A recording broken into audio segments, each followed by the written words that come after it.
రావోయి చందమామ serial రాత్రి 7 PM స్లాట్లో ప్రసారం చేస్తున్నారు. ఈ సీరియల్లో భావన, హారిక సాధు, భరత్, ప్రీతి శ్రీనివాస్, రవిశంకర్ రాథోడ్, వీణా పున్నప్ప, అనుష తదితరులు ఈ సీరియల్లో నటించి మంచి గుర్తింపుని పొందారు.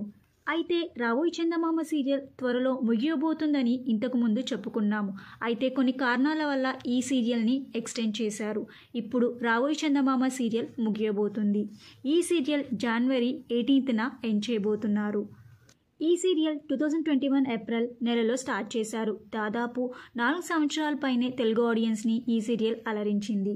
రావోయి చందమామ సీరియల్ January 18న ఎండ్ అయిన తర్వాత January 20 నుండి ఝాన్సీ సరికొత్త సీరియల్ రావోయి చందమామ సీరియల్ టైమింగ్స్లో టెలికాస్ట్ చేయబోతున్నారు. రావోయి చందమామ సీరియల్ అతి త్వరలో ముగియబోతుంది కాబట్టి ఈ సీరియల్లో మీరు ఎక్కువగా ఎవరిని మిస్ అవుతారో వారి పేరుని కింద కామెంట్ బాక్స్లో కామెంట్ చేయండి. ఈ వీడియో మీకు నచ్చితే లైక్ చేసి షేర్ చేయండి. ఇలాంటి మరిన్ని సీరియల్స్ లేటెస్ట్ అప్డేట్ కోసం డ్రీమ్ తెలుగు ఫ్యాక్ట్ ఛానల్ని సబ్స్క్రైబ్ చేసుకొని పక్కన బెల్ ఐకాన్ని యాక్టివేట్ చేయండి. Thank you for watching.